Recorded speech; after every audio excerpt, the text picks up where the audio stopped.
Fisheries regarding the provision of agricultural extension services in Kisumu County. In this statement, the committee should, 1, state the extent of provision of agricultural extension services in Nyando, Muhoroni, and Nyakach sub-counties in Kisumu County. 2, state measures put in place to upscale provision of agricultural extension services in the 3 sub-counties. And 4, give a breakdown of how the budgetary allocation by the national government and county government of Kisumu towards the provision of agricultural extension services was utilized for the financial years 2022-2023, and how the funds set aside for the financial years 2023-2024 will be utilized for agricultural extension services in Kisumu County. Mr. Speaker, sir, my second statement is on early childhood development education or ECD in Kisumu County. Mr. Speaker, sir, I rise pursuant to Standing Order 53-1 to seek a statement from the Standing Committee on Education regarding early childhood development education or ECD in Kisumu County. In the statement, the committee should, 1, state the number of ECD centers in Kisumu County and their respective pupil enrollment. 2, appraise the Senate on the number of teachers deployed by the county government of Kisumu to the ECD centers, their terms of employment, including remuneration and other benefits, and the teacher-pupil ratio. 3, provide a report on the level of national and county government investments in infrastructure development and teacher training in ECD centers, stating the budgetary allocation at both levels of government, disclosing any donor funding for infrastructure development and promotion of quality childcare in the centers for the financial years 2023-2024, and 4, outline any measures put in place by the county government to optimize the teacher-pupil ratio in ECD centers within the county.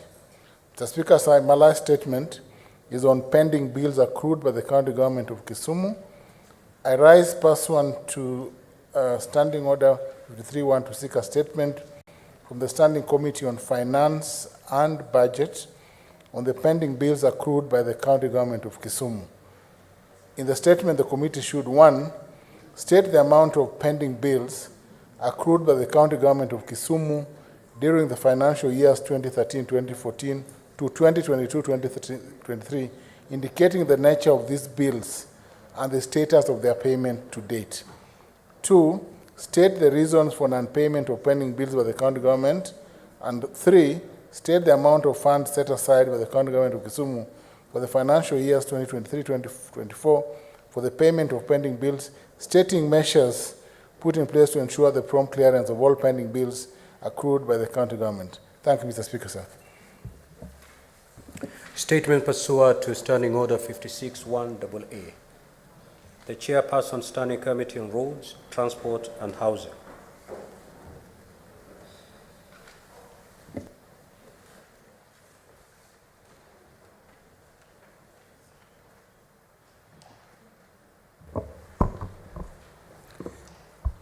Thank you, Mr. Speaker.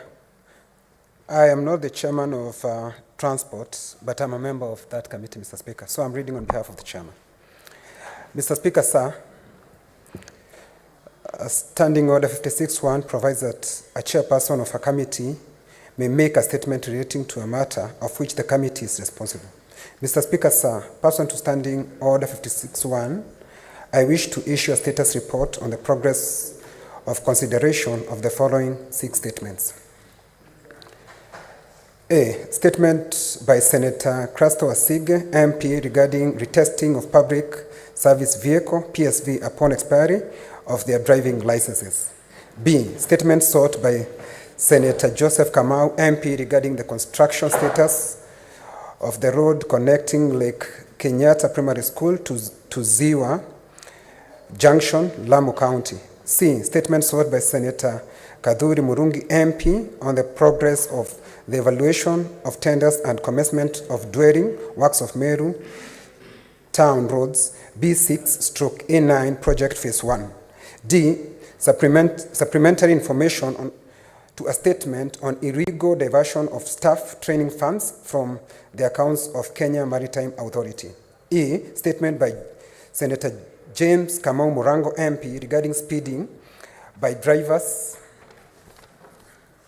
transporting miraa in parts of Kirinyaga County, and F, supplementary information to a statement by Senator Beatrice Ogola MP regarding death of boda riders and their passengers by sugarcane trailers of a local sugar miller, Sukari industry in Dhiwa constituency. 1. Statement by Senator Prasto Asige MP regarding testing of public service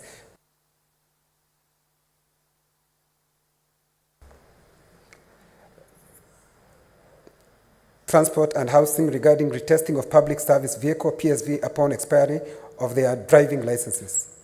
In the statement, the committee was requested to A, explain the justification and criteria for retesting of holders of driving licenses with class endorsement B3, D1, D2, D3, C, C1, CE, and CD upon the expiry of holder licenses and as communication by the National Transport and Safety Authority, NTSA, on 20th June 2023, stating the associated fees. B, state the professional qualification requirements for individuals conducting the retest.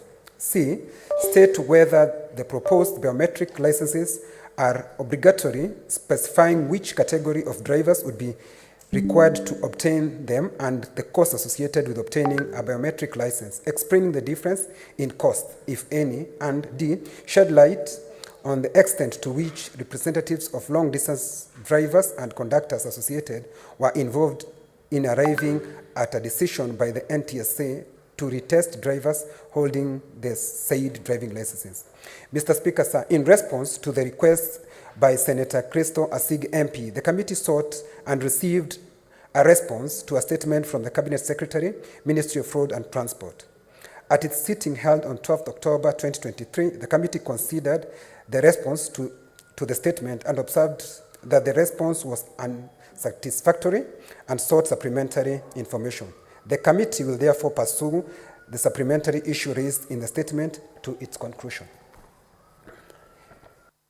In statement 2, statement sought by Senator Joseph Kamau MP regarding the construction status of road connecting Lake Kenyatta Primary School to Uziwa Junction, Lamu County, at a sitting of the Senate held on Wednesday, 31st May 2023, Senator Joseph Kamau MP sought a statement regarding the construction status of road connecting Lake Kenyatta Primary School to Uziwa Junction, Lamu County. In the statement, the committee was requested to A, provide details of the tender for upgrade of the road from earthen to concrete, paving blocks, including the date, identifying the contractors who won the award, the amount of funds allocated for the project, and the scope of work to be undertaken. B, clarify whether the Ministry of Roads and Transport is aware that the work was done, but the concrete paving blocks were subsequently removed by the contractor, and if so, states the reason for the same.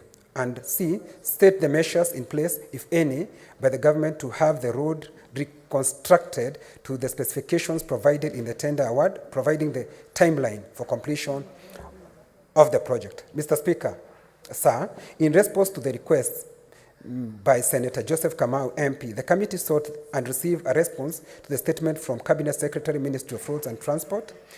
At its sitting held on 12th October 2023, the committee considered the response to the statement and observed that the response was unsatisfactory and sought supplementary information. The committee will therefore pursue the supplementary issue raised in the statement to conclusion. Statement sought by Senator, the third statement, Mr. Speaker, was the statement sought by Senator Kaduri, MP, on progress of evaluation of tenders and commencement of dwelling works of Meru Road B6/A9 project phase 1. At a sitting of the Senate held on Wednesday, 12th April 2023, Senator Kaduri Murungi, MP, sought a statement regarding the progress in the evaluation of tenders and commencement of dwelling works of Meru Town Road B66/A9 project phase 1. In the statement, the committee was requested to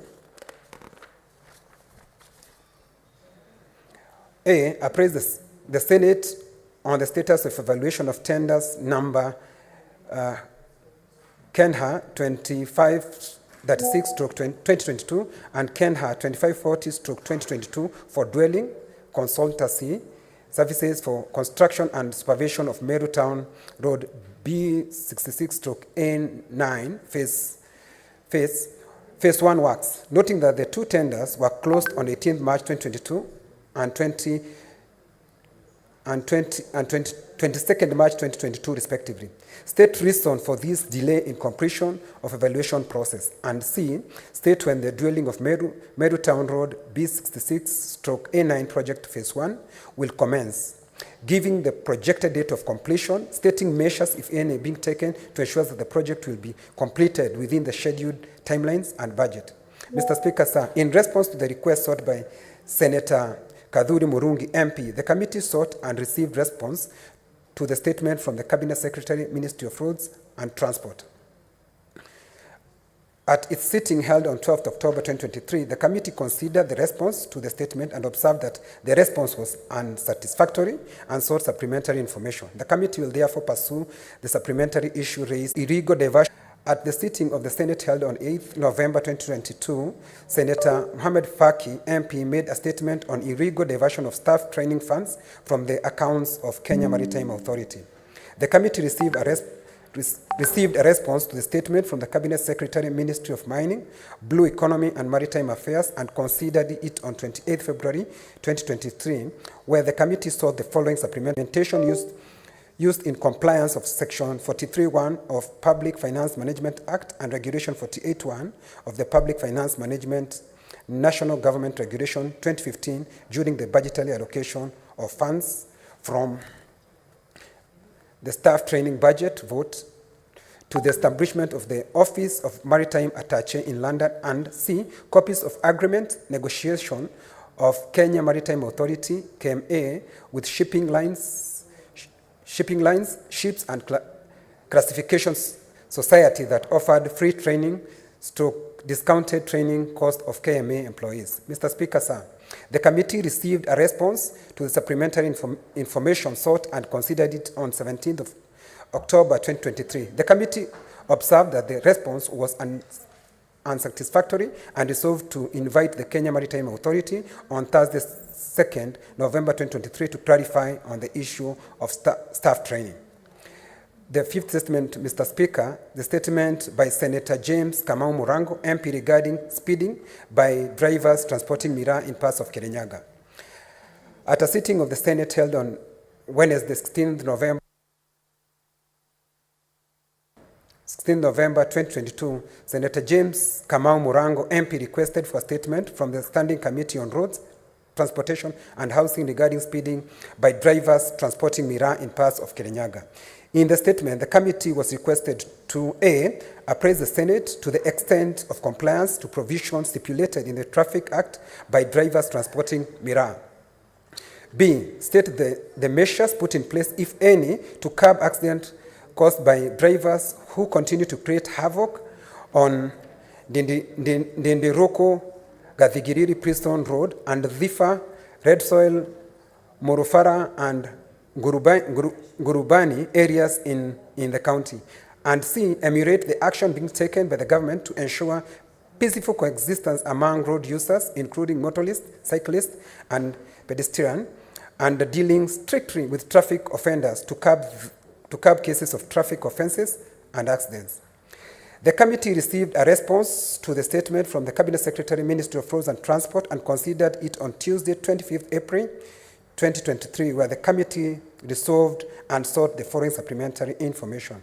A, the National Transport and Safety Authority should strictly enforce the Traffic Act on miraa transport drivers who contravene the Act.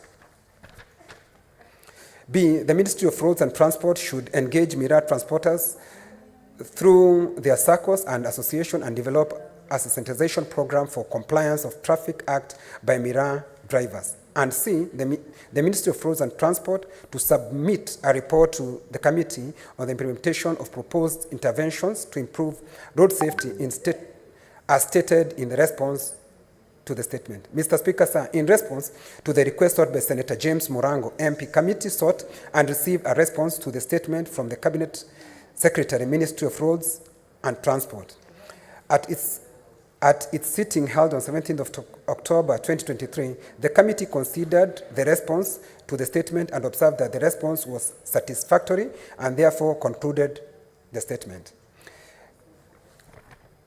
Mr. Speaker, the last statement was sought by Senator Beatrice Ogola MP regarding the death of boda riders and their passengers by sugarcane trailers of a local sugar miller, Sukari industry in Thiwa constituency. At a sitting of the Senate held on 15th November 2022, Senator Beatrice Ogola MP requested for a statement from the Standing Committee on Roads, Transport and Housing regarding death of boda riders and their passengers by sugarcane trailers of a local sugar miller, Sukari industry in Thiwa constituency. In the statement, the committee was requested to A, explain why cane trailers belonging to the local miller in Thiwa, Sukari industry transport sugarcane at night when visibility is poor, leading to frequent cases of accident, specifically involving boda, their passengers and other pedestrians, noting that local access roads are very narrow and the trailer roads of cane are abnormally big. B, state whether recent cases of accidents involving cane trailers of said company, boda riders and other road users, where approximately 20 people have lost their lives and dozens injured, have been investigated and culprits brought to book. C, caused the sugar miller to clear cane trailer breakdown along the road, prompting, noting inordinate delay in clearing broken down cane trailers from the roads continues to pose danger to road users. D, explain whether families of persons who have lost their lives or sustained injuries arising from accidents involving cane trailers and boda have been compensated by sugar millers, where investigation have found the miller culpable. And E, outline plans, if any, by the Kenya National Highway Authority, KENHA, the Kenya Rural Authority, KERA, as well as the county government of Homa Bay, to expand local access roads and repair dilapidated sections, as well as clearly mark the roads with appropriate signage. The committee received a response to the statement from the Cabinet Secretary, Ministry of Roads and Transport, and considered it on Thursday, 27th April 2023, where the committee resolved and sought the following supplementary information. A, data on the accidents that have occurred in Thiwa constituency since 1st December 2022 to 31st March 2023, and indicate the cause of the accident, the roads along which the accident occurred, the owners of vehicles involved in the accident, the fatalities, injuries per accident, and the actions taken as a result of accidents by the NTSA and NPS, and B, whether there are any application and grants made for exemptions of road capacity by sugarcane trailers in Thiwa constituency.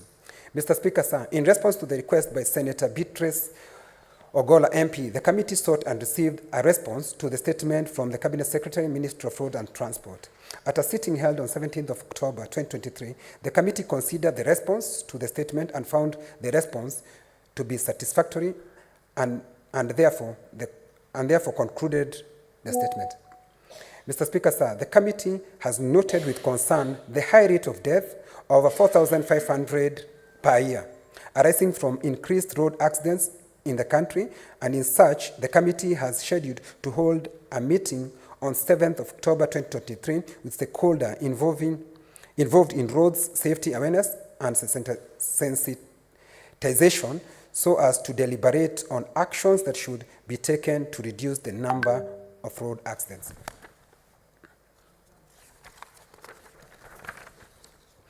Mr. Speaker, sir, during consideration of response to the above statement, the committee invited the senators who requested for those statements. Mr. Speaker, I thank you for allowing me to read this long statement. Thank you.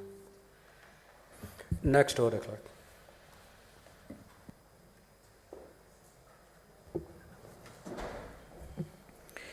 Order number 8, motion. Debate on the President's address to Parliament. Now, honorable senators, at the rise of the House yesterday, Senator Beatrice Ogola had the floor, or this morning, had the floor, and I had a balance of 7 minutes.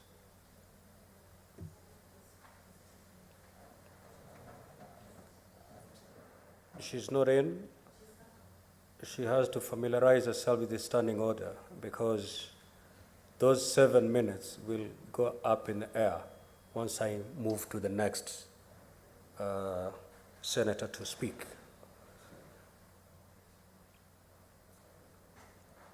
He's not in the House. Senator Essie.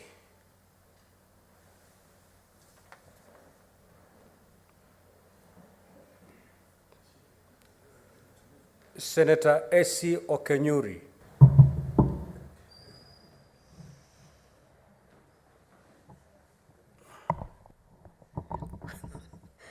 Thank you, Mr. Speaker, for this opportunity. I want to support the motion of the President's address in as much as I want to note that we've had a share of our own challenges, but it's equally important to note some of the progresses that this administration has made in the first year in office. Mr. Speaker, one of such progresses we've made, farmers across the country were able to receive the subsidized fertilizer, and as a result, we've had actually decreased prices of unga in our supermarket shelves. That's one thing we cannot go without acknowledging from this administration. Mr. Speaker, sir, why should be... What is the point of order, Senator Sifuna? Mr. Speaker, under Standing Order 105 on responsibility for statements, I want the senator for the nominated Senator Essie Okenyuri to demonstrate to this House a reduction in the prices of unga to the levels that she's claiming. I think the senator is referring to the address by the president. Yes. That's exactly what I'm on about. It's contained there. He's simply lifting as it's contained in that particular. Oh, but now she's not the president. She's not the president now. Honorable Senator, the only time you'll be called upon to substantiate is when you yourself make certain allegations. But if you're lifting a statement from a book or from a report, then that burden does not lie on your shoulders. Senator, can you proceed, please? Thank you, Mr. Speaker, for guiding the Honorable Senator for Nairobi. Not actually every other thing that you're making reference from deserves rising on a point of order. Mr. Speaker, sir, that said, we come to the issue of the health sector, whereby we saw the community health promoters whom we now have across the country. I had a one-on-one encounter with community health promoters the other time, the Senate Health Committee, in their county tours, Nyamira, Ekerenyo, where we visited in our inspection visits.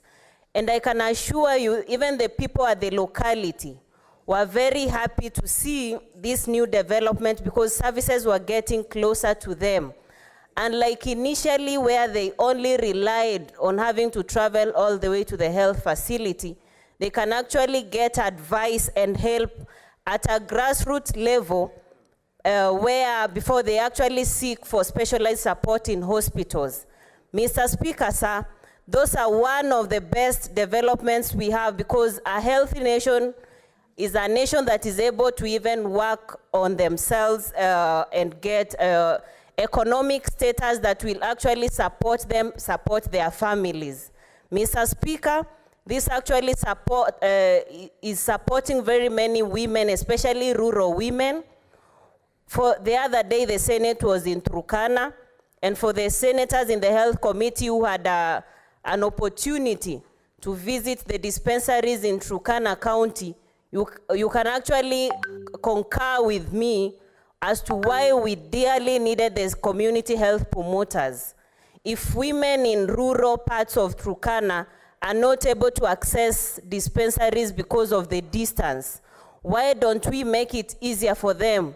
Because I equally realized they are conservative community, and the women would not want to be exposed, especially when they visit these facilities during delivery. So this is a very good way of making services get closer to the people, also accommodating their interests. Those are the discussions we should be having, and I want to commend this address by the President, because as I initially indicated, in as much as we have had a share of our own challenges, partly well known, we got the wells dug deeper. We couldn't continue digging deeper, and we are trying to cover up for some of those mistakes made by the previous regime. And a popular handshake, which was a very bad leadership experiment we've had in this country. Mr. Speaker, allow me to conclude at that bit and say that we keep learning on a daily basis, and urge the members of the opposition side, if they have better engagement on how this administration can actually implement some of these issues. And I always remind members, leadership actually works when we ignore the other issues that divide us, other than come together and agree on what works. Because you're a Kenyan first before you either become Kenya Kwanza or Azimio. So we are Kenyans, and as leaders, we need to put our heads together and support the President in steering this administration, because Kenyans spoke and they made a choice. We now have the ball on our side to ensure that whatever choices we made work for the several millions of Kenyans who are relying on us. Thank you, Mr. Speaker. Senator Ombo.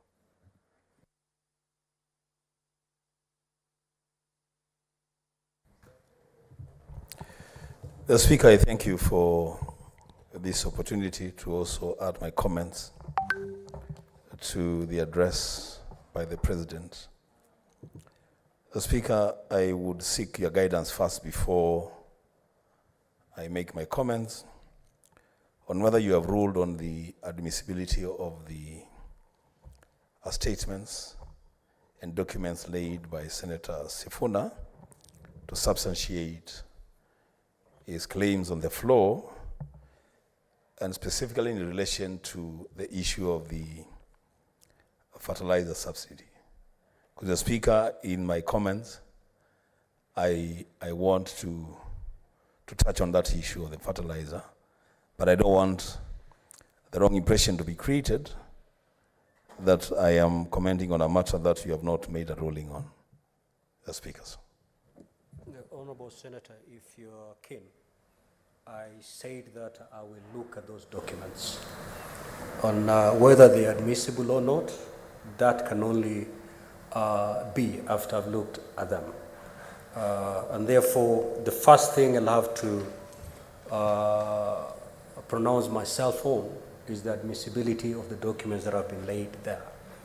Once they're admissible, then I'll proceed to the second lead, whether they are sufficient to substantiate the claim that was made yesterday. And if I find that they are not, they're inadmissible, then of course the matter rests right there. So that is a ruling that I'll make first thing tomorrow when we resume the House. Well guided, the Speaker, so I'll see how to navigate my comments.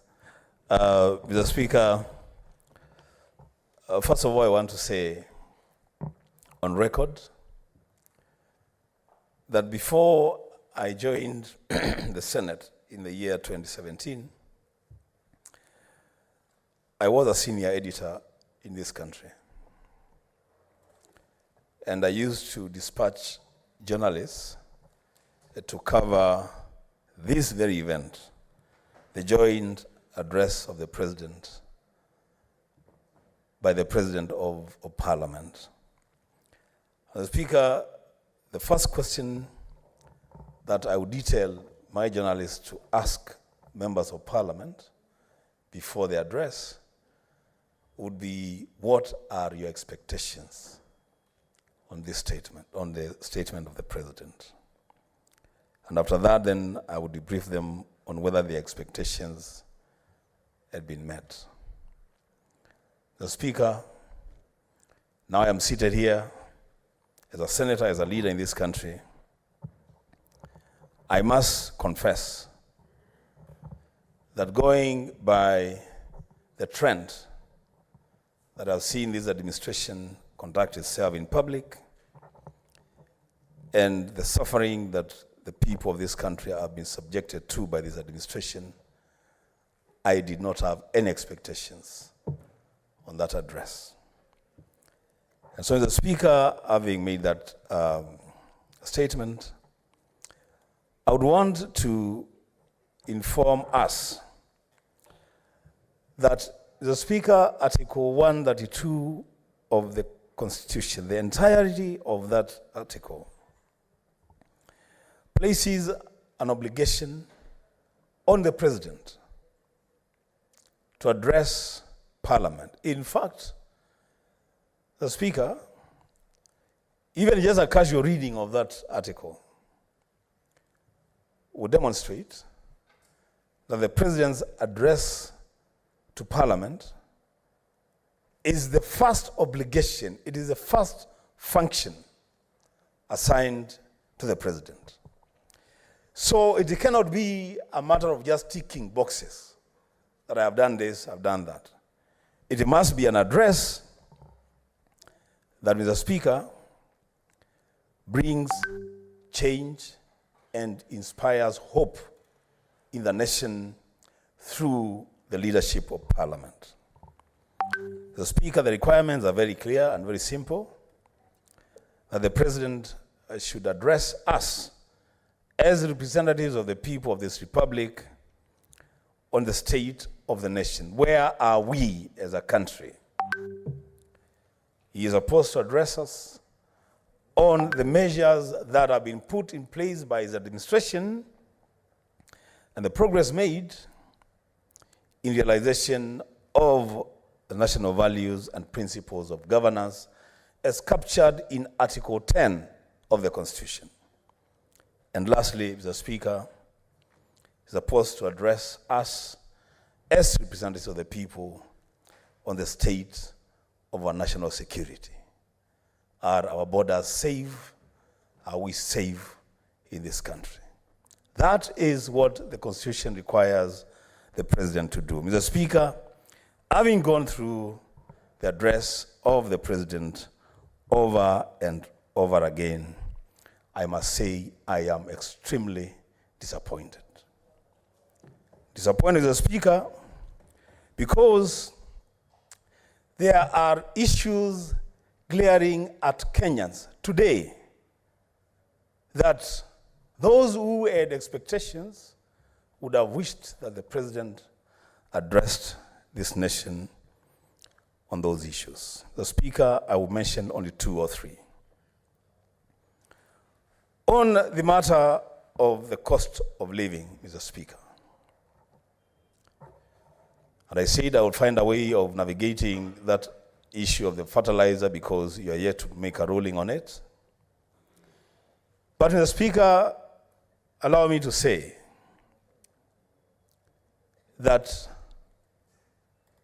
the mention of this subsidy from 6,500 to 2,500, the Speaker, even if that were to be true, is too little at a time like this to be the only thing that the President of a republic mentions when it comes to addressing the issues of the cost of living. I've said many times, Mr. Speaker, that there are people in this region, Kenyans in this country, who don't use fertilizer to grow crops. People who don't use fertilizer to keep their animals, their poultry. And so, Mr. Speaker, if the only serious matter that the President could speak about on bringing down the cost of living was the issue of the fertilizer, then, Mr. Speaker, it is too little to talk about. I would have said a few other things about it, Mr. Speaker, because I'm waiting your ruling. I will stop there. But I will remind the President and this administration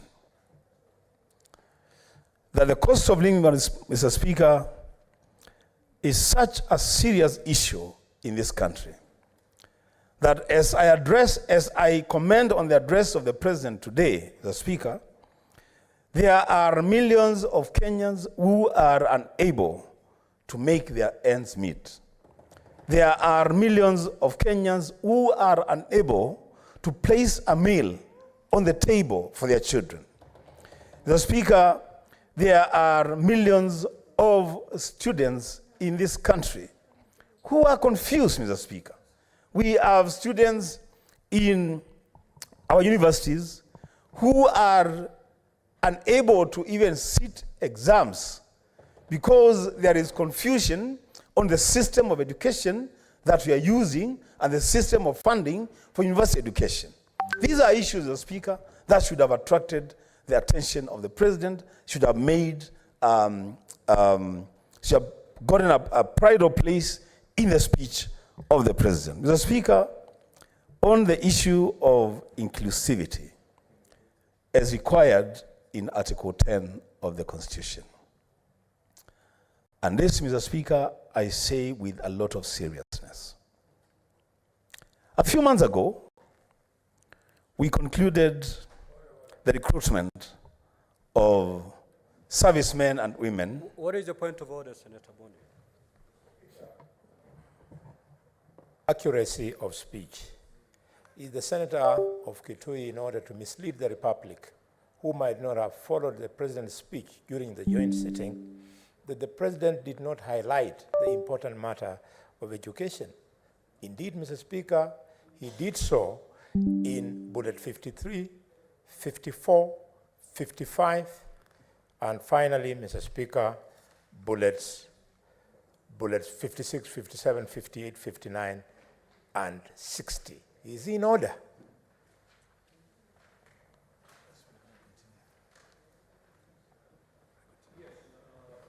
Honorable Senator, you've made some Yes.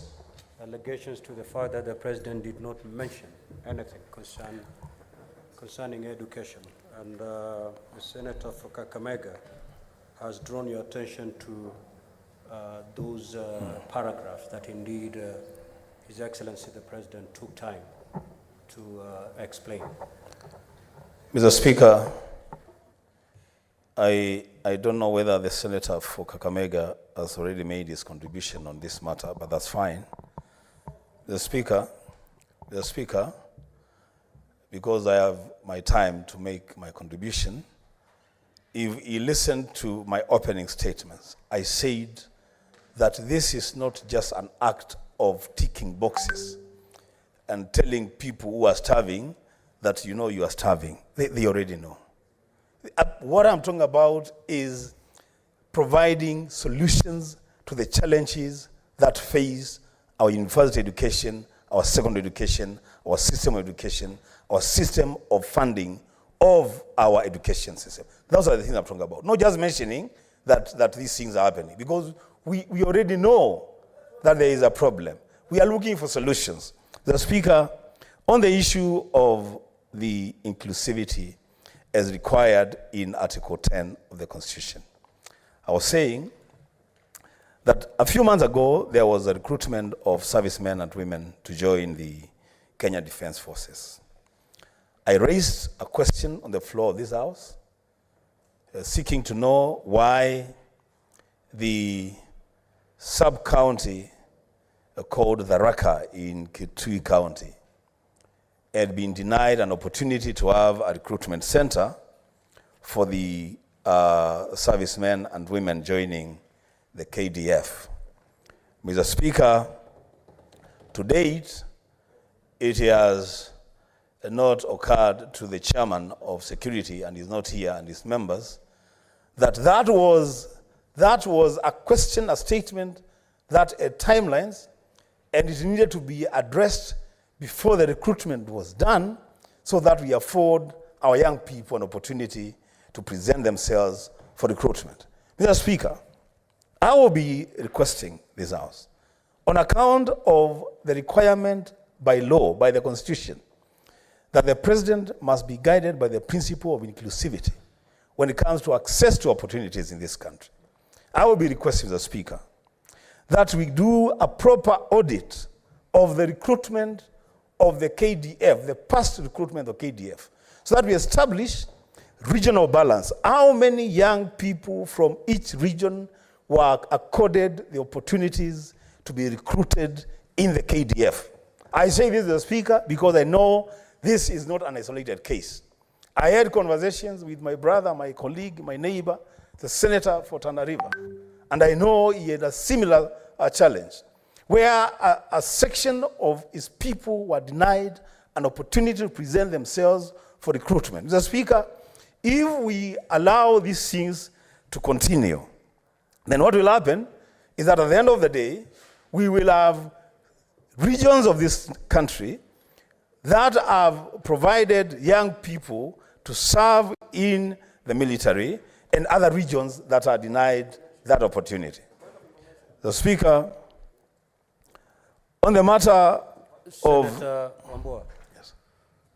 The Senator from Migori wishes to inform you. Are you amenable? I'm okay, you can inform me. Proceed, Senator Eddie.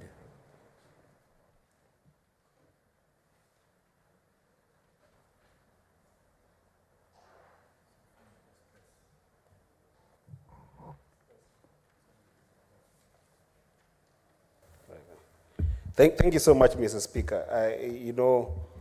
The issue that the Senator of Kitui has raised is a very close issue to my heart. The issue around inclusivity, not only in the recruitment of KDF, but also in the general recruitment in the public sector. And I wanted to inform the Senator of Kitui that I actually have two statements that I've forwarded to the relevant committees. One, I did forward to the CS, the Committee on Labor, to scan and give us that proper audit on public service, the entire public service of the country.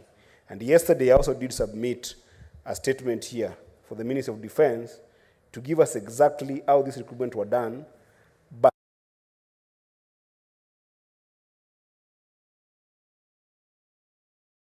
on these two statements when they'll be given in the House, so that we can be able to do that audit with the information that will come from these two ministries. I thank you, Mr. Speaker. Thank you, Mr. Speaker. Thank you, Senator Eddie.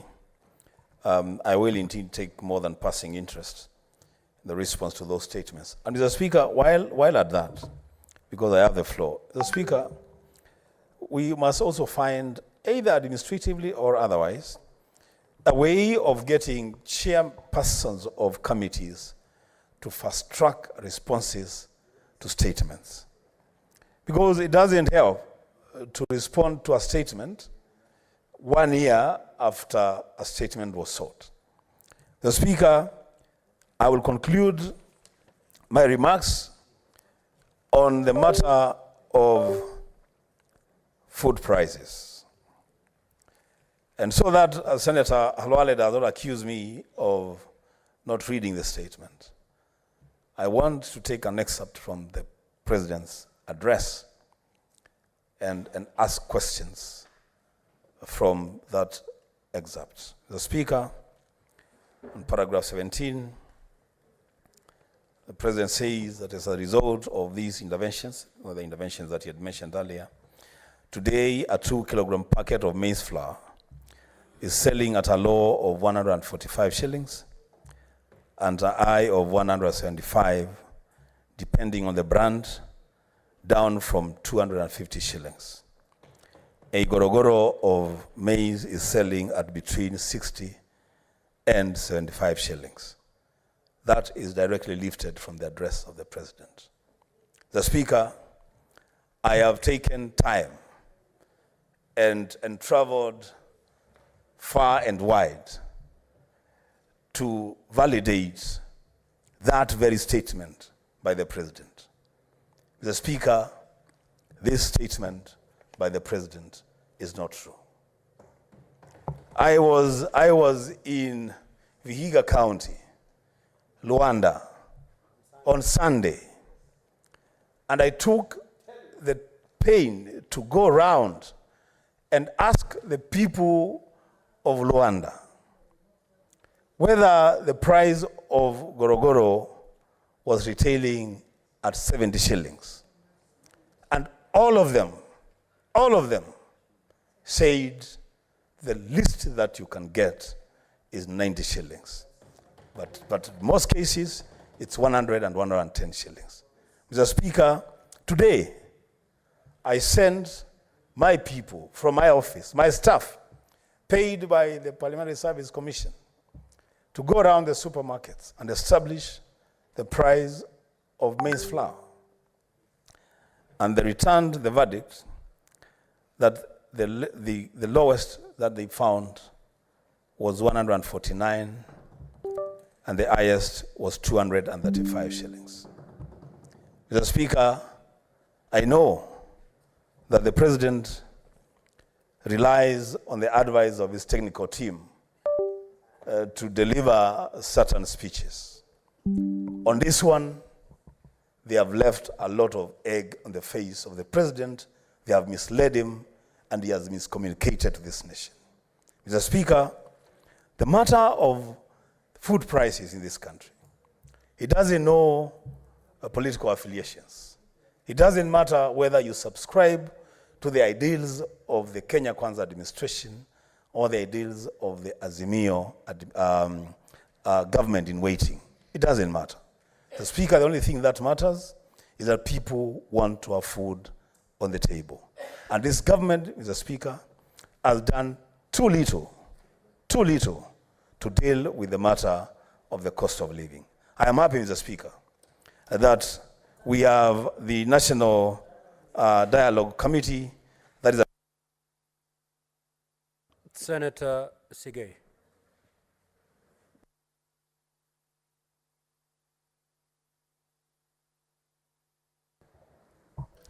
Thank you, Mr. Speaker. I first of all want to appreciate the fact that the Honorable Senator Wambua indeed can acknowledge that this particular speech made reference to some commitments which were made, and also those commitments have already been achieved to the benefit of the Kenyans. Mr. Speaker, his option to tell us that last Sunday he was in Rwanda and he also went ahead to confirm the prices is not what has been given in the speech is also something that I can say. I come from an agricultural zone where the prices sometimes even are below that which the President quoted in his speech. Mr. Speaker, I must appreciate the fact that we have had challenges, and this is truly acknowledged in the speech by the President, that indeed when we came into office, we had as much challenges as those which were given in the speech and those which were not given. History will never be forgotten as you push towards achieving the plans that you have. And the frankness in the speech by the President, in the commitments which were made, and the achievements which have been made cannot be ignored. We cannot, Mr. Speaker, say that we have achieved 100% of the promises which were made. That one is acknowledged. But where were we and where we are is something that the speech indeed acknowledged in a number of its provisions. One of which, Mr. Speaker, is the cost of living. Honorable Speaker, the President indeed acknowledged in very many paragraphs. Out of this, I can very well recall that paragraph 15 of 102 speech by the President is where he indeed made specific comments on the efforts the government has done. And it's true, he has acknowledged, my colleague has acknowledged the fact that one of the items that the National Dialogue Committee has given itself to discuss and come out with a proposal on how to deal with is the cost of living. And in that particular speech, Mr. Speaker, it is acknowledged that it is not, it's not a one-off thing. It's not something that we can just go across in the shops and buy.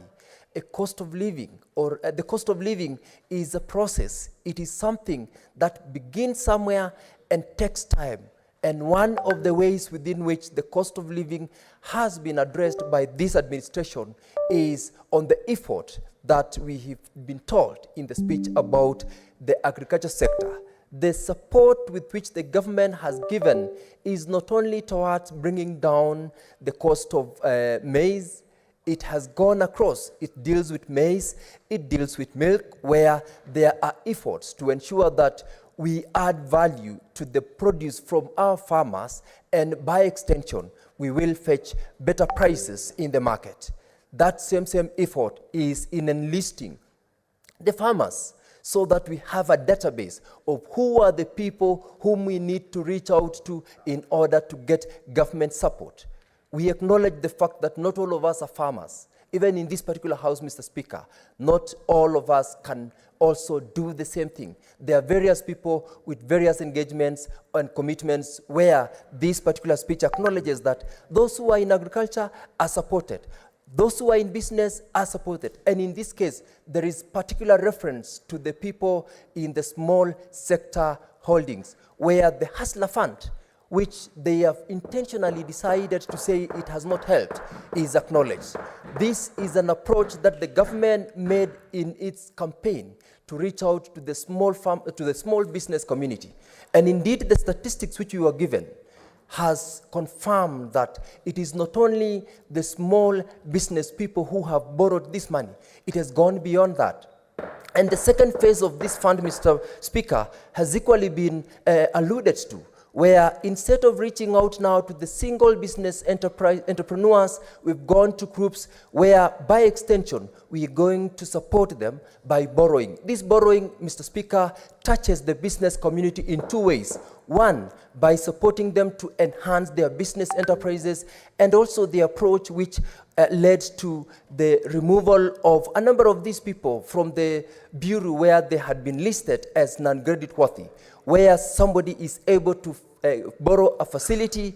In extension, that particular person will be supporting the business and enhancing his or her credit worthiness.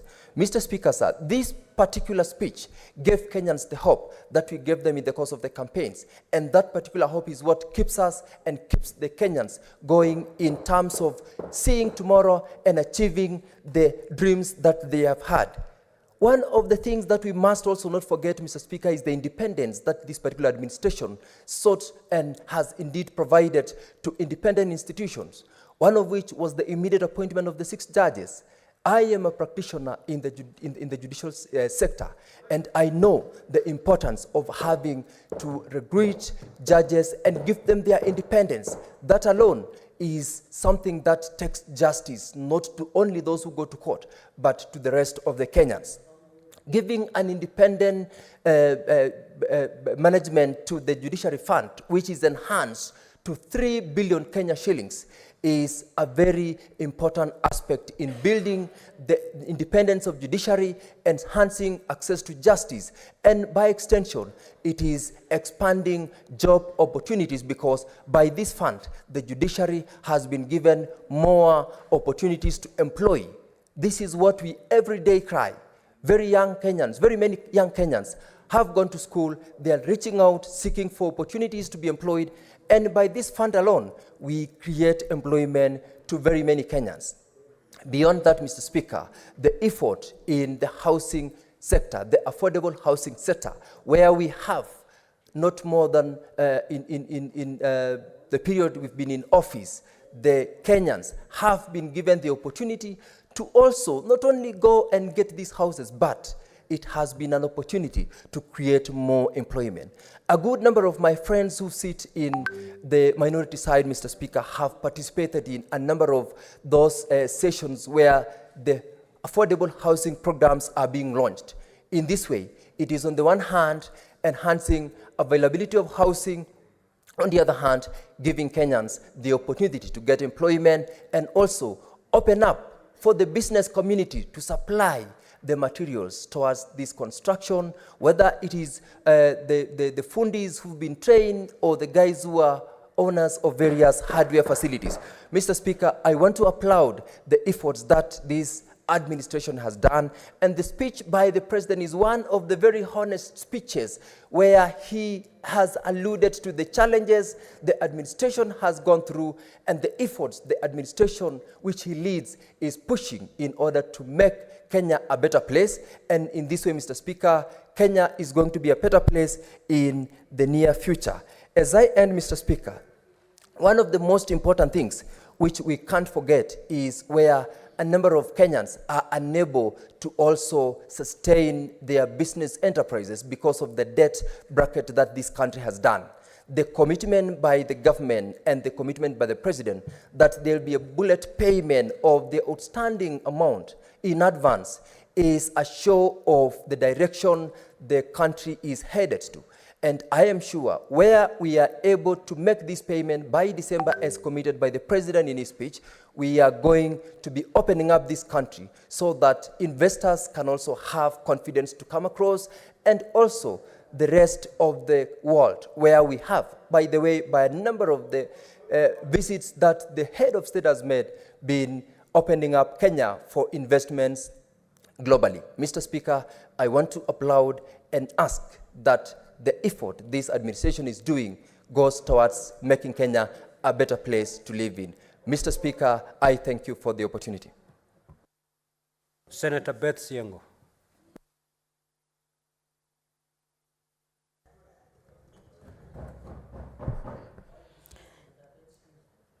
Thank you, Mr. Speaker, for this opportunity. I raise to differ, to disagree, and refuse the false promises, false hopes, and the failed expectations of Kenyans that were contained in parliament in this country, and failed to give Kenyans hope.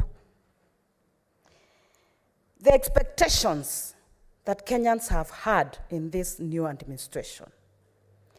My expectation as Senator Beth Siengo was for the president, first of all, to apologize to Kenyans for lying to them, for false promises, and making life more difficult for Kenyans to live in this country. Senator Beth Siengo, kindly take it. This is a house of record, Mr. Speaker. Irrespective of how you feel, whether you like a person or you cannot use words like lying. It's not parliamentary, Mr. Speaker. And we have already finished 1 year. Some of these things should not be happening, Mr. Speaker. No, you can't say lying. That's not parliamentary, my young daughter. Senator Mungatana, you've made your point of order. Senator Chirangei, kindly hold your horses. Senator Chirangei. Senator Beth Siengo, this is a house of rules and procedure. Yes, sir. Kindly, I know, and I recognize that. As you make your contribution, kindly be guided by rules and procedure and use parliamentary language. Mr. Speaker, sir, it is good to follow and to use parliamentary language. But when one makes a promise that has never been fulfilled, what do we call that? Mr. Speaker, sir, when Kenyans... Senator Beth Siengo, the reason why I'm guiding you is to help you take your point home by using parliamentary language. If you insist, you know exactly what will befall you. Proceed. Thank you, Mr. Speaker, sir. I am guided, but the challenges facing Kenyans are too enormous. The cost of living is unmanageable. The prices of fuel cannot even be imagined. Mr. Speaker, when the President of the Republic of Kenya talks of transforming economy by giving loans and supporting Kenyans to ask for loans where they are expected to repay, this is not a new thing. It has been happening. Kenyans have been living on very difficult conditions of borrowing and repaying those loans. I don't see how it is a new way of transforming the economy. Mr. Speaker, sir, when we talk of giving Kenyans hope, it will start with practical things that the current administration is doing to improve the living standards of Kenyans. Allow me to say that on inclusivity, it also saddens my heart. When this Kenya Kwanza administration was doing their campaigns, they talked of how they would stand by women, support women, appoint more women, ensure more women are elected, ensure that more women are appointed. It is disappointing to see the same women who have been played games on are misused, are struggling, are crying, even to take their children to school, even to place food on the table for their children. Mr. Speaker, sir, as representatives of the people of this great nation of Kenya, we must speak the truth, and we should not stand here to lie to Kenyans how the current administration. There is a point of order, Senator Chan. I stand under standing order number 98, 103, and 105. You have directed, unless you will now need to invoke standing order number 121 for disorderly conduct. You have directed that the senator uses parliamentary language, but she continues to use the word lie. And we have been here more than 1 year, Mr. Speaker. I have been offering free lessons to any person like her so that they can understand what you can say in the floor. You can disagree with government, which is okay, and unless there is a problem, because you just kindly use parliamentary language. You can say disagree, Mr. Speaker. So, Mr. Speaker, is it in order to defy, to decline your directions that you have said, let us, all of us, use parliamentary language? Mr. Speaker, respectfully, if she continues with the same, can you invoke standing order number 121 on disorderly conduct, and we allow her to go and enjoy afternoon siesta? I thank you, Mr. Speaker, sir. Senator Betsiang, I have advised you on what is and what is not parliamentary language. Thank you, Mr. Speaker. I stand guided. I'm still speaking. You have insisted, despite my guidance, to use parliamentary language. I will therefore proceed to caution you.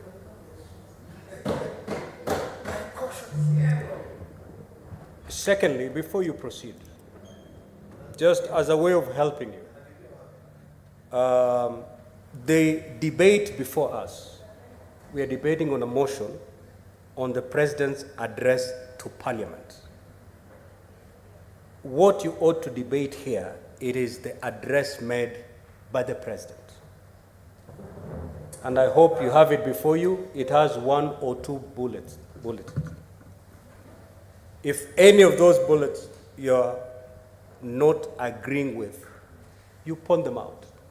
I'm referring to paragraph 100 of the President's address. He said this, I do not agree because of A, B, and C. That's how honorable members debate honorably. Proceed. Thank you, Mr. Speaker. If I may change the wording, untruthful statements amounts to not telling the Kenyans the truth. Mr. Speaker, sir, it is good that I stand guided, but sincerely I'm holding the speech in my hand. If I may look at point... Senator Betsiang, I'll continue guiding you because I need you to continue contributing as opposed to asking you to withdraw from the chamber.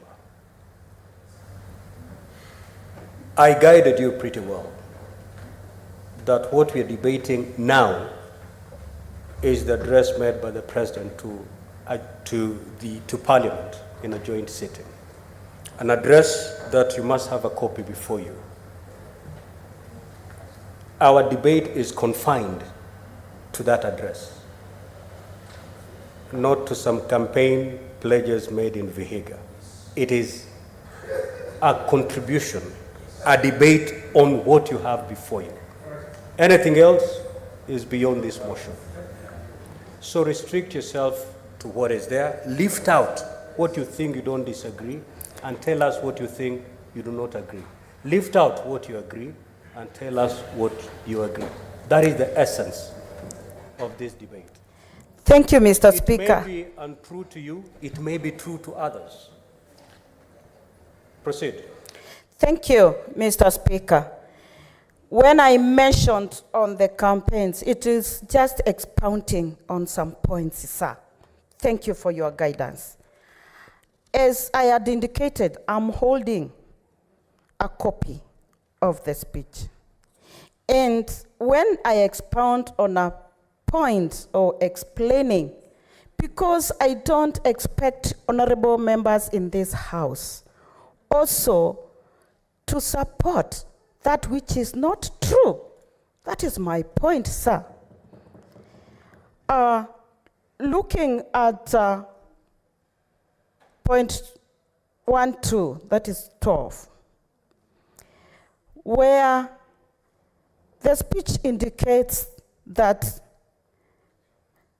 the leadership has transformed the national political conversation from personalities to issues, from regional or ethnic license to opportunities. Mr. Speaker, my heart is bleeding. Because when we are talking of opposition leadership as the alternative government in waiting, we are ready.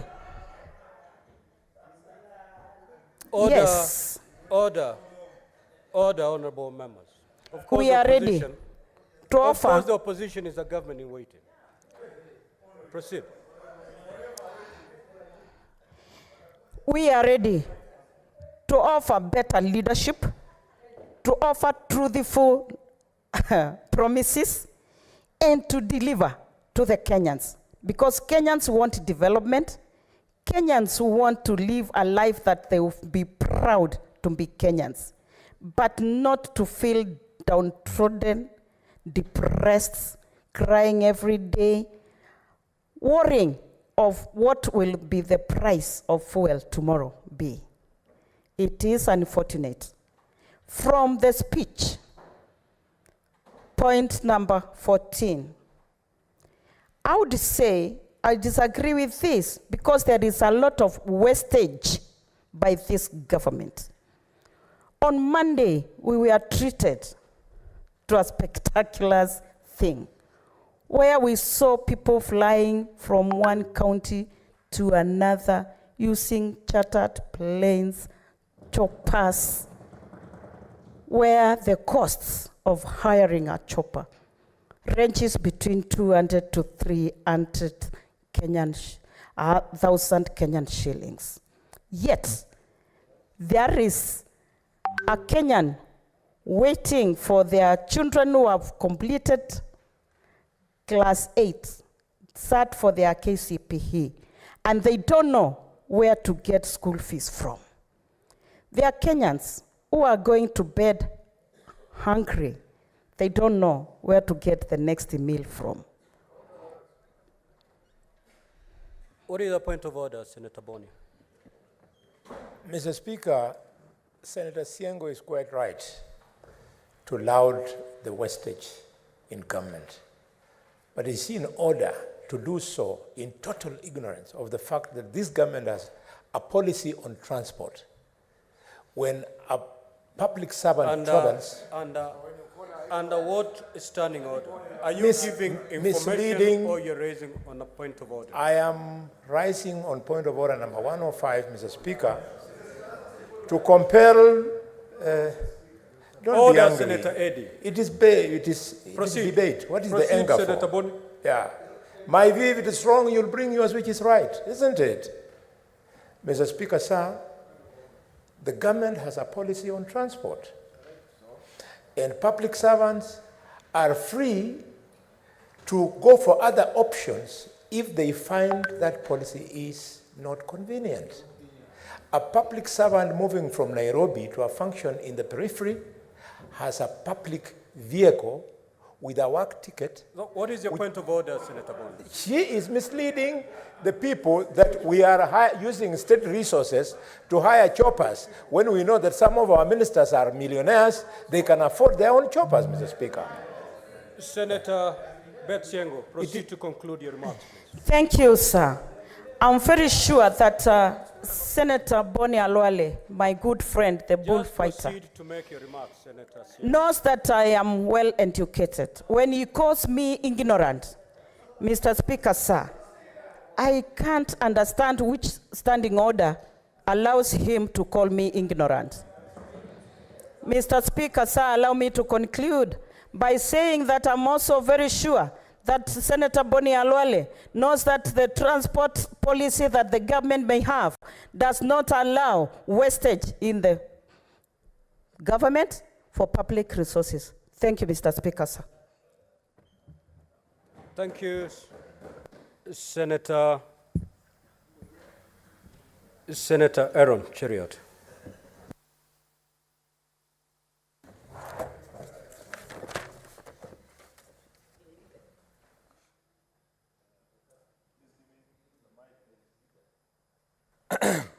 Mr. Speaker, sir, I am elated this afternoon listening to members debate the President's speech for the very first time, an opportunity to many of them critique, agree, disagree. Mr. Speaker, I want to begin by lauding the President on very serious departures from the past. For those that have been on the corridors of Parliament for quite a while, you would know that there are many things that have been the hallmarks of presidential speeches which did not feature or were not granted prominence, Mr. Speaker, on that particular day. And of particular note to me, Mr. Speaker, is a reference to the House of a Parliament as a gathering of duly elected representatives of the people, giving an account of what their government, under the leadership of President William Ruto, has been able to do to the people of Kenya. Mr. Speaker, you will note that in the past years we've always been treated to rants and chants of my government, my government, my government. It is a single act of patriotism when as a leader you appreciate and you know that the position of a president is a position of public trust, that others have considered you, that this is an opportunity through which you can lead and make the lives of the people that elected you better. Second and most important thing, Mr. Speaker, is to celebrate and appreciate the fact that in all the 102 paragraphs that form the part of this particular speech, the President is spot on 100%, Mr. Speaker. And he speaks and gives an account of policies, programs, legislative interventions, in terms of funding and other policies, Mr. Speaker, that have been undertaken in the last 20 months, Mr. Speaker, of trying to make the lives of Kenyan people better. Thirdly, Mr. Speaker, this conversation cannot be complete and you cannot have a complete picture. And I know that while Mr. President tried to avoid delving into our past, we know for a fact, Mr. Speaker, that it is the past that informs us of the future. He did not tell the country that he found a tattered economy with only 90 million Kenya shillings in the accounts of Central Bank Kenya, that Kenya was like a baby that had escaped the jaws of a crocodile along River Tana, where Senator Mungatana comes from, Mr. Speaker. That this economy had been battered, had been mismanaged, and things were terribly bad. In fact, Mr. Speaker, I agree with those that have argued before, Mr. Speaker, that in the unfortunate event that this government had gone to the very hands that were managing it before September 2022, we would be worse than Ghana today, Mr. Speaker. We would have been auctioned, we would have been victims, What is Mr. the point Speaker. of order, Senator Eddy? Senator Eddy, what is the point of order?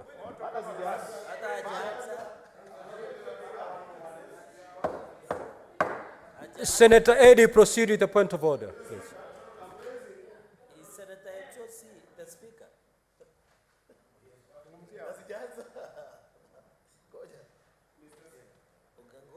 Niko na wewe leo.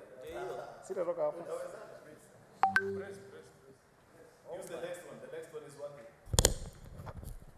Mr. Speaker, I rise under standing order number 101 and 105. Mr. Speaker, you have ruled when a member of the minority side was submitting on this speech, on the content of this speech and restricted senators to the content of this speech. The majority leader is introducing things that the president did not talk about in this speech. Number one. Number two, on the statement of fact, Mr. Speaker, the majority leader is telling the country that when the president took over office, the national coffers had only 90 shillings. No, he said 90 million shillings, okay? Mr. Speaker, can he substantiate that statement in the House and tell us a country that was running on 90 million with all the public service components of this country going to trillions of money, Mr. Speaker, is he in order to cast aspersion on our whole country to having been that broke, where the president himself was a deputy president, flying with choppers, driving vehicles that cannot sustain themselves even for a month at 90 million, Mr. Speaker? Is he in order? Majority Leader, you have made allegation to the extent that when His Excellency the President took over the running of the affairs of this country, at that time, the books of this country were reflecting 90 million at hand. You need to substantiate that. You may either do so right away, or you may do that tomorrow. Mr. Speaker, I thought there is only one speaker in the House. I am struggling to get your instructions because there is a whole battalion of... Senator Mogeni, if you proceed in the manner you're proceeding, you'll be watching the majority leader at the lounge. So kindly let me steer. Mr. Speaker, I want to dissuade you from sending Senator Okongo Mogeni out. These are the few instances he's in the country. So allow him, allow him to enjoy the proceedings of the House. Mr. Speaker, first of all, I will provide. Yes, Senator Mogeni. Senator. You cannot let my good friend, Senator of Kericho, to get away with that statement. You know, Mr. Speaker, I took over from Senator of Kericho, and I have looked at his records at the commission, vis-a-vis the times he used to be in this House. In fact, my yardstick has always been to ensure that I don't perform as Cheriot did in traveling. So you should be the last person to speak about traveling. In fact, we are working so hard to ensure that we don't do the kind of travels he did. And Mr. Speaker, you know, the people of Nyamira know that I'm a very diligent person. What is your point of order, Senator Mogeni? I am challenging Senator Cheriot to withdraw that statement he has made, that this is the only time. You heard him say so, that this is the only time I'm in the House. And Mr. Speaker, you can look at the record. I'm always in this House, Mr. Speaker. So that statement by Senator Cheriot, who is my friend, is imputing bad motive on my person as Senator of Nyamira, and I'm asking him to withdraw and tender an apology to me, Mr. Speaker. Senator Cheriot, you've made assertion to the fact that the Senator for Nyamira, for the first time, is in the House because he's always out of the country. Mr. Speaker, I wish to withdraw the word only today, being in the House, but to say that this is one of the rare occasions. Mr. Speaker, it's not as passions because Senator Eddy, you must appreciate that Senator Okongo Mogeni is a constitutional office holder. The works of a commissioner are such busy that sometimes they may involve travel within and without of these borders. Therefore, it is not a wrong thing to say that the commissioner is busy and travels. And when he has an opportunity to be in the House, it's an important time that he be granted an opportunity. Senator, I don't think Senator there's Chiri, anything wrong with that, Mr. That is Speaker. not what you said. Now you're explaining it in a more honorable way. Yes. Now proceed to conclude your remarks. How can I conclude, Mr. Speaker? I have not begun. I have 60 minutes. I will conclude at about 5:30. Proceed. Yes. Mr. Speaker, sir, I wish to carry on with debate and congratulations to His Excellency the President on a brilliant speech that he gave, an account of the work that his administration has done. Of course, Mr. Speaker, I made remarks to the effect that when His Excellency the President took over this administration, as per the CBK records on the bank balances that were maintained, Mr. Speaker, there was only 90 million Kenya Senator shillings. Maruma, what is your point of order, Senator Okay, Cheriot? okay. Now, honorable Speaker, senators, we need to make progress in this debate. Yeah, If I you think, notice, we spend a lot of time on points of order. Mr. Speaker, I think Senator Cheriot was supposed to substantiate the fact that the coffers had 90 million before. He was doing exactly that. He was doing exactly that when you rose on a point of order. How sober? Senator Eddy, the chair knows exactly what he's doing. You prompt me to do something, I'll throw you out. I wish Senator Mwaruma was listening, because that's exactly what I was explaining, that I will provide before this House in the next 24 hours the CBK bank balances of GOK at that particular time. Mr. Speaker, it goes beyond saying that things were so bad at that particular time that billions were being withdrawn via WhatsApp messages, Mr. Speaker. And we have it on authority of the controller of budget, the constitutional office holder that is allowed, Mr. Speaker, to grant withdrawals out of the exchequer, Mr. Speaker. And therefore, it is not wrong, Mr. Speaker, to point out, Mr. Speaker, I don't know Honorable if I'll be allowed senators, to. we need to make progress. Let the majority leader conclude his remarks. Proceed. Mr. Speaker, second thing, Mr. Speaker, is that His Excellency gave an account of programs that have been run by this administration, of course, top of which, Mr. Speaker, featured prominently, is a very successful Hustler Fund initiative, Mr. Speaker, that has lent out billions to ordinary citizens, Mr. Speaker. More than 10 million Kenyans have borrowed.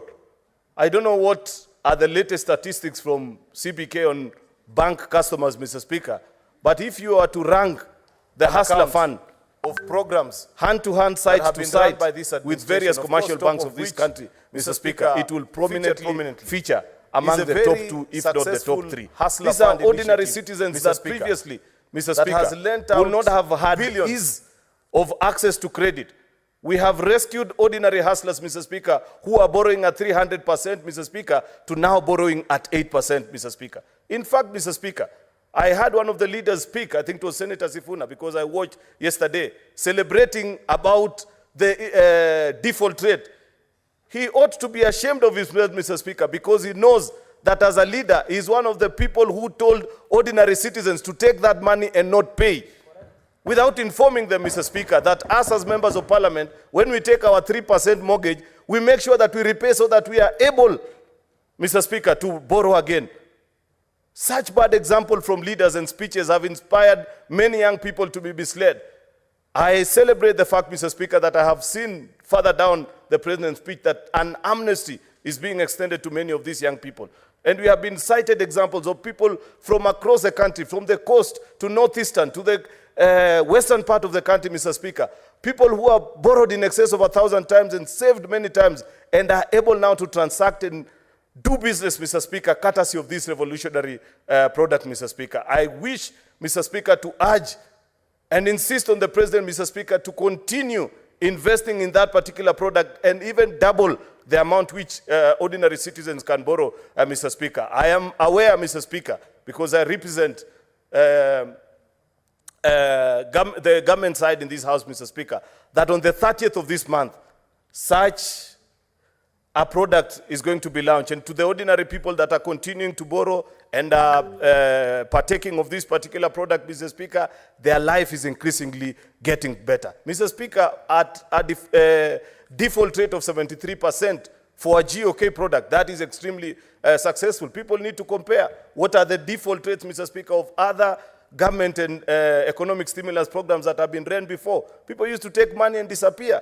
But at least on this particular product, Mr. Speaker, at 73%, and I know it's going to increase and it will get better, because there are people who disappeared with 500, Mr. Speaker, but at the end of this month, when they see what is going to happen to those that have been diligent, those have borrowed and repaid, many of them are going to be diligent enough and return to this particular product, Mr. Speaker. Mr. Speaker, one of our campaign promises which the President spoke very prominently about in this particular speech is a fertilizer subsidy program, Mr. Speaker. That because of that specific intervention, we have added more than 200,000 bags of maize, Mr. Speaker, into the economy. That's why, and it is an irrefutable fact, Mr. Speaker, that today, if you walk into any supermarket in this country, you will buy a packet of funga for anywhere between 145 to 180 Kenya shillings. You know very well, Mr. Speaker, that the obtaining price at the time this administration came into office, Mr. Speaker, was in excess of 200 Kenya shillings. That is what we are speaking about, the ability to bring down the cost of living, Mr. Speaker, that ordinary citizens are able to see, Mr. Speaker, that because of us subsidizing production, as opposed to the lopsided economies that was being run by the cartels who were in charge previously, Mr. Speaker, where you're subsidizing consumption, only benefiting the millers and the big boys of this town who are running big corporations and big farms, Mr. Speaker. The person that we have subsidized and made sure that they're able to produce cheaply and competitively is a farmer of the Republic of Kenya. If you grow across this republic, from every corner, Mr. Speaker, they have been recipient of this particular program. And I am aware, Mr. Speaker, that even as we go into this financial year, that program shall be made better. Mr. Speaker, part of the reason why I celebrate this particular program, Mr. Speaker, is that I know that before the coming into place of this particular administration, previous administration had tried to register the farmers of this country, Mr. Speaker. And they were being given bills of running into billions of shillings, that this is the amount that is going to take to register farmers, find out the size of land that they have in this particular republic. But courtesy of the ingenuity of this administration, Mr. Speaker, using the provincial administration and asking our chiefs and ACCs to go out to the farmlands and register our farmers, this project was done, Mr. Speaker, at near zero expenses to the GOK. And more than 5 million farmers of this country, Mr. Speaker, have been registered. We are now able to tell, Mr. Speaker, what is the size of land under their cultivation, what they are cultivating, how much fertilizer they need, Mr. Speaker.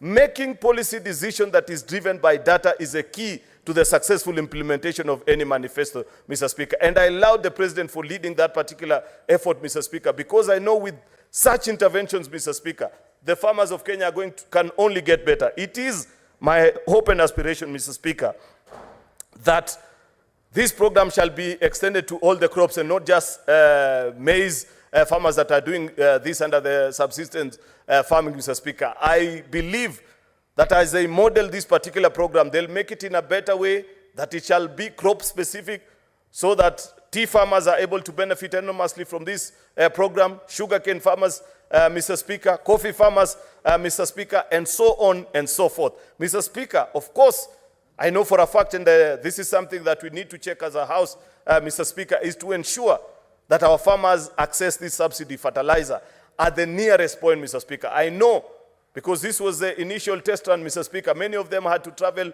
long distances to go and pick a bag or two of fertilizer, Mr. Speaker. It is my hope, Mr. Speaker, that the Ministry of Agriculture can team up with our agrovets, at least in every village, Mr. Speaker, that I know in this republic, that has a farming population, there is an aggravate. And in these aggravates, Mr. Speaker, they can link up together with our Ministry of Agriculture so that a farmer walks to the center closest to their home and picks up this subsidized fertilizer, go and till their land and produce cheaply, Mr. Speaker. Of course, Mr. Speaker, we know for a fact that despite the fact that the government has worked extremely hard to bring down the cost of inflation from a high of 9.8 last September to now downwards of 6, and it can even get better, Mr. Speaker, as we continue to produce and tap in onto the long-range seasons that we are having, Mr. Speaker, there is need to invest further in post-harvest handling, Mr. Speaker, because we know many of our farmers continue to lose almost 20 to 30% of their products, Mr. Speaker, because of post-harvest losses, Mr. Speaker. It is my sincere hope that with the assurance that was given by the head of state in his presidential speech, that this is being addressed.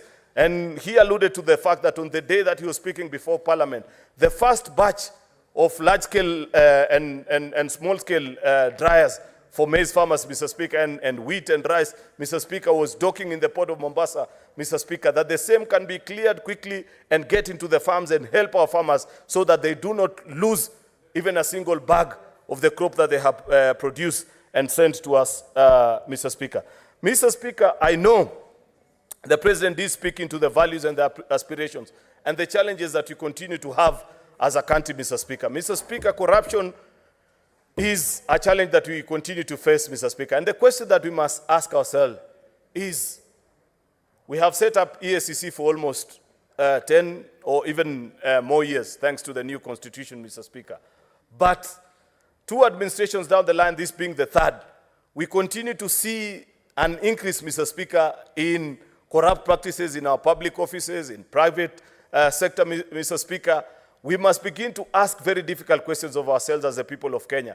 Whether is the issue just about the institutions that because many times if you listen to Kenyans, they want to tell you EACC needs to do this, DCI should do the other, but without addressing this particular challenge of corruption from a values problem. Mr. Speaker, we must begin to teach our children right from school, and even to us that are in leadership, Mr. Speaker, about the values that we expose, the values that we expect to see in other people, Mr. Speaker, whether the same can be replicated. Mr. Speaker, I see members do, even us here in Parliament, there are many things that members do ignorantly, and they think that perhaps that is not an act of corruption. But if checked under the prism of values, Mr. Speaker, Chapter 10 of our Constitution, you are actually not living up to the expectation of this Constitution. How many times, Mr. Speaker, for example, do you see members, particularly on Wednesday morning, Mr. Speaker, and I don't want to say which side of the House is fond of doing this, walk in, sign, and leave without making any contribution or even sitting to listen to the proceedings of the House, so that the House just captures and records that you are part and parcel. You are cheating the system, Mr. Speaker, but is that a reflection of the values that have been exposed under Article 10, Mr. Speaker? You ought to do better as a leader, Mr. Speaker. Senator Eddie, what's your point of order?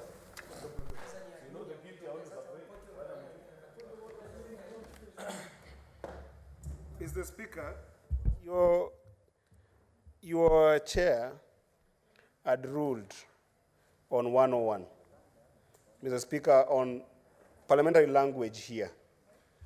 And a member of the minority side was gagged for using the term president is lying and the members of the majority are lying. What is so different in the using the word lying and throwing aspersion on the members of parliament and saying they're cheating, Mr. Speaker? Is the majority leader in order to throw these aspersions and further use non-parliamentary language by indicating that there are members of this House who are cheating the system, Mr. Speaker? Is it in order? Majority Leader, I want to urge you to restrain yourself from the language and use the parliamentary language. You need to listen to what I said. I didn't say members are cheating. Cheating the system is completely different from you lying or cheating. Mr. Speaker, cheating the system is when a gadget or a particular system get the impression that you have done something which you haven't. When you log into this system, It assumes that you have sat through the sittings and you will be marked as having been present. That is what is called in simple English, Senator Eddie, cheating a system. It's not the same with cheating. It's basic English, Mr. Speaker. Majority Leader, proceed. Yes. And restrain yourself on the language that you're using. Make sure you... No, what I need to are restrain within myself parliamentary is the kind of English that I use, Mr. Speaker. Perhaps it will find better favor, Mr. Speaker, if I spoke in a simple language, which everybody will appreciate and say that I haven't misled or insulted anybody, Mr. Speaker, because it is my plain understanding. Rarely do I lose my cool or speak things ill of others. In fact, Mr. Speaker, I was gracious enough not to mention who normally does these kind of things, yet the whole House knows, Mr. Speaker. So allow me to perhaps proceed, Mr. Speaker, without having to respond to... Mr. Speaker, you need to protect me from Senator Eddie, because otherwise I'll easily be distracted. Mr. Speaker, I will continue to speak on a very important topic that the President touched, about the transformation that is happening in our economy. Mr. Speaker, it is a fact that cannot be disputed that our debt to GDP ratio is at an all-time high.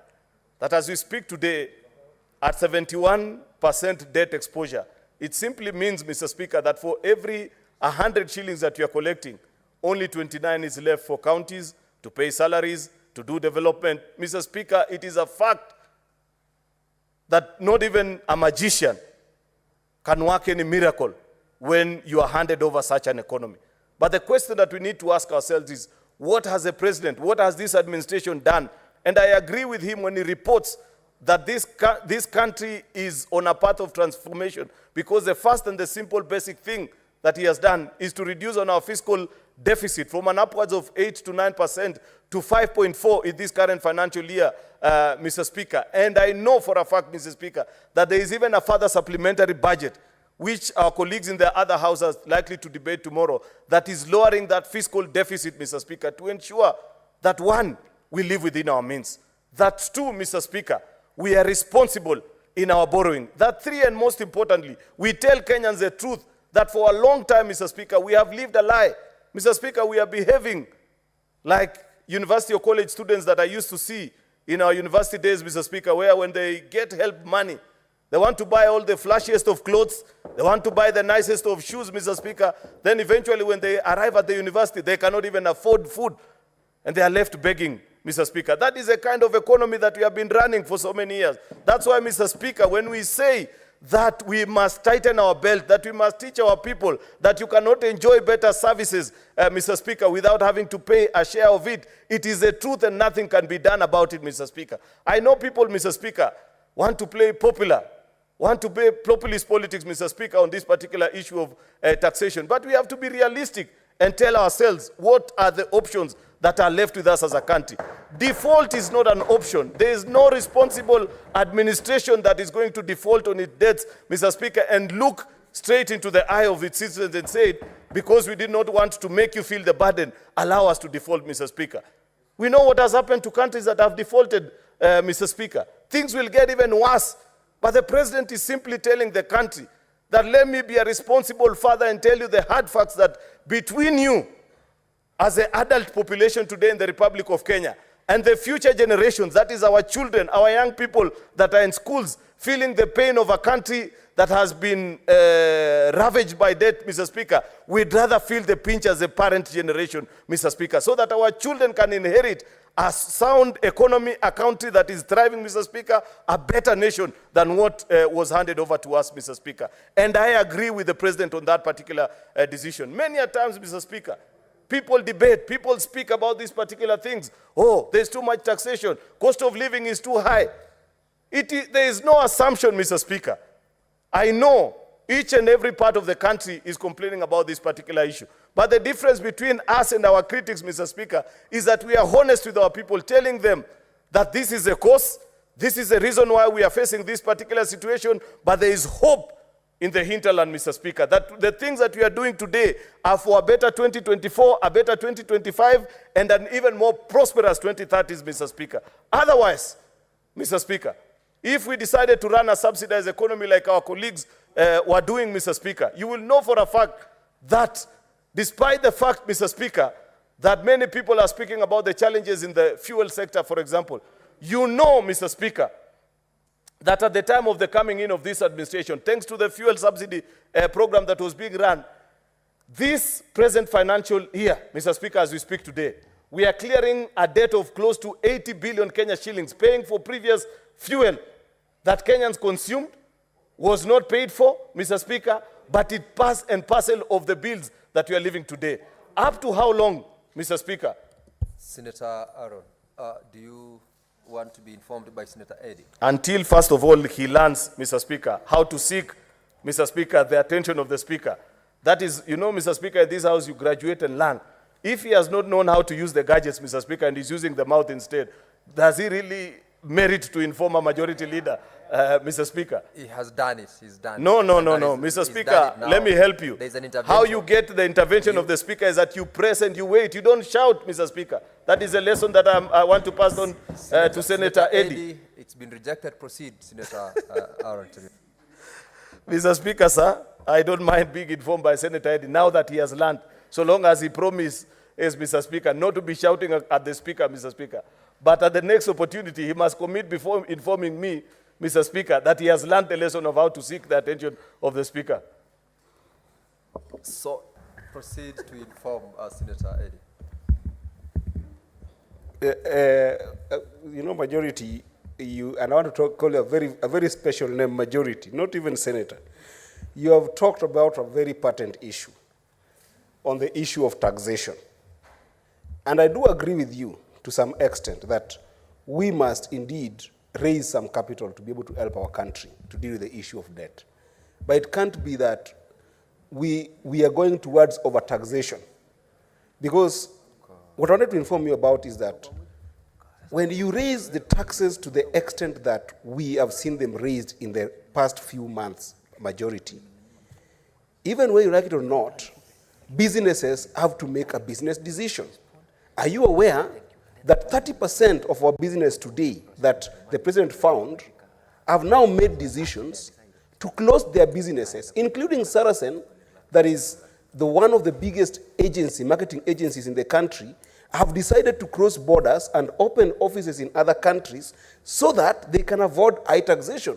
The consequence, therefore, becomes that other means of seeking for this revenue befalls the president. And that is why the president now is forced to start looking for resources in other places like ID cards, death certificates, and other things that cannot raise revenue. So high taxation is what we're talking about, and I want to urge you, majority, that let us think about moderate taxation and not this high taxation that is killing business in this country. No, is this a point of information? Eddy, Speaker, that one should be declared a point of misinformation, Mr. Speaker, because the things that Eddy is saying are completely, Mr. Speaker, the opposite of things as they know.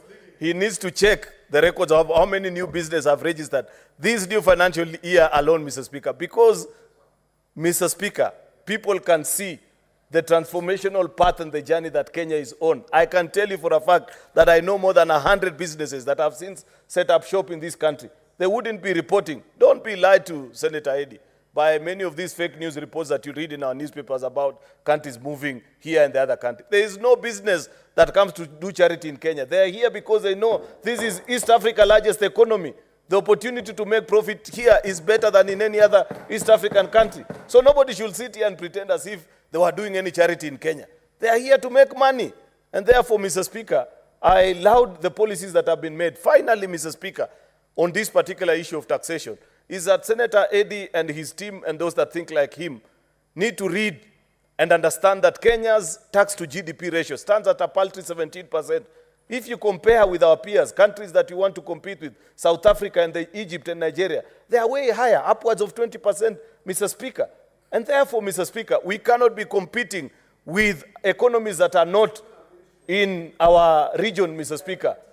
Smaller economies that are doing less than $50 billion GDP, Mr. Speaker.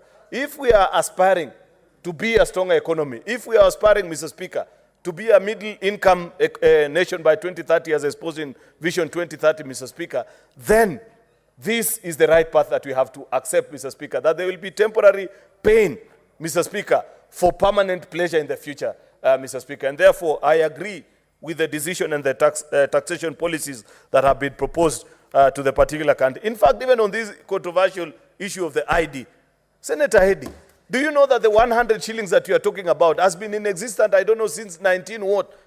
I took my ID more than 20 years ago. Mr. Speaker. I paid 100. Is it the argument of those that are saying government should not review whatsoever that 100 shillings, Mr. Speaker, that even the factors of production alone can inform? It may not be the 2,000 shillings, Mr. Speaker, that is being proposed, but at least, Mr. Speaker, we must agree that I don't expect a president that I elected into office, President William Ruto, to go to China to beg for money to come and print IDs for my children if I can pay for the same, Mr. Speaker, and so on and so forth on many others, Mr. Speaker. There must be a review, Mr. Speaker. Therefore, finally, Mr. Speaker, Mr. Speaker, I want to urge our colleagues from the minority side that even as you critique government, please offer alternatives. Let us hear your ideas. You are not strangers. You are not new to this country. We have seen you before in office. We know how you operated during the dreaded dark days of the handshake, for example, Mr. Speaker, and the things that used to happen to many people, including members of this House, Mr. Speaker. Therefore, if you disagree, Mr. Speaker, with the policies that are being proposed, be it on financial inclusion, be it on taxation, Mr. Speaker, be it on the subsidy programs that are being run, Mr. Speaker, please offer an alternative. If you have a better idea, Mr. Speaker, we are willing to listen. We will be convinced by the strength of the argument that you carry, not the loudness of your noise, Mr. Speaker. Therefore, Mr. Speaker, I want to laud the President for a speech. Mr. Speaker, I should have been at the time because of all the interruptions of Senator Omogeni, Senator Hedy. But in the interest of time, Mr. Speaker, allow me to, yes, I don't mind being informed by Senator Crystal Asige, Mr. Speaker. Unfortunately, Crystal has not sought for the Senator Asige.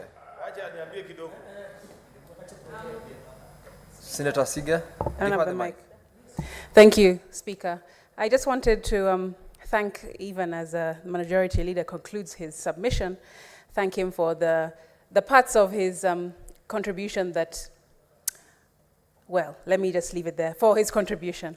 And the information that I would like to give him, and of course to the House, is that he's very well aware that solutions are being offered by many members of Parliament across board from both houses. Even I personally have gotten in touch with the good majority leader, asking for audience, seeking audience with him to discuss matters, especially of persons with disabilities, of youth, of women, so that he can listen on a one-on-one basis, not just back and forth here on the floor of the House. Everyone is busy and everyone is walking out, in and out. I wanted his unequivocal attention so that he can hear the issues of persons with disabilities, which is the mandated group, or special interest group that I have been put here to represent. And unfortunately, 1 year on, we have not met. I know he's a very busy man. I understand. Sky Team folk, of course, are very busy. But those of us on ground are waiting for his feet to be planted here where we are, so that he can hear our very, very elaborate suggestions on how the government, through the executive, can improve the lives of persons with disabilities, youth, and women. Majority Leader. Thank you, Mr. Speaker. I am guided. Mr. Speaker, I was to attend the launch of Senator Crystal Asige's album launch, but I sent Senator Cherargei instead to represent me. And I have seen his videos dancing and ably responding to the positive vibes. I want to assure my good friend Senator Asige that now that I have concluded my remarks, I will move over to sit next to her and grant her 1 hour, if she has the time, 2 hours, or even the entire evening, Mr. Speaker, to listen to the proposals that she's making. Senator Oburu Oginga. Yeah, thank you, Mr. Speaker. Thank you, Mr. Speaker, sir. I want to add my voice to the views given by my fellow senators on the speech by His Excellency, the President William Samoei Ruto, to both houses of Senate and National Assembly.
Kenyans to demonstrate, to picket, and to hold public rallies. Mr. Speaker, the police came out to, first of all, demand that we get permission.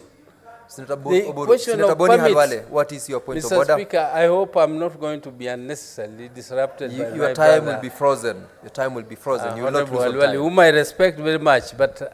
Senator Boni. Yeah, thank you, Mr. Speaker. Mr. Speaker, I rise on standing order number 105 to challenge the Senator of Siaya, who is my good neighbor back home in Luanda Doho and Luanda Dudi, to retract his statement that the president disappointed him because he never mentioned the cost of living. Mr. Speaker, is in order, knowing that in bullet 15, bullet 16, 17, 18, 19, and 20, the president was talking about, and more specifically, Mr. Speaker, sir, the president told the country that he has established 22 new fish landing sites in the counties of the Lake region and the coast. Is he in order, Mr. Speaker? And went further to say that he has established management units and cooperatives and hatcheries, especially, Mr. Speaker, a hatchery at Kaponyo and Shimoni. Is he in order to mislead the public? Senator Oburu, Mr. Speaker, sir, I'm asking my brother, Honorable Halwale, to be patient with me so that I can finish what I'm saying. Mr. Speaker, I did not say that he did not mention about the cost of living. What I'm saying is that he did not offer any solutions, which in my view, in Halwale's views, he offered them. In my own view, he did not. In my own view, he did not at all, Mr. Speaker, because those things he's talking about, like those beaches, the what, you know, Mr. Speaker, you don't transform a business management unit into a cooperative and you say you have helped the people. Those are management units which are meant to regulate the fishing. Senator Oburu, there is a point of order and please bear attention to the chair. Mr. Speaker, I don't know why these people... Proceed. Mr. Speaker, sir, I'm standing under standing order number 98. I am standing under order standing number 98. Mr. Speaker, 98. Mr. Speaker, you had given direction, and I want to say you need to use your powers of Standing Order 121. Because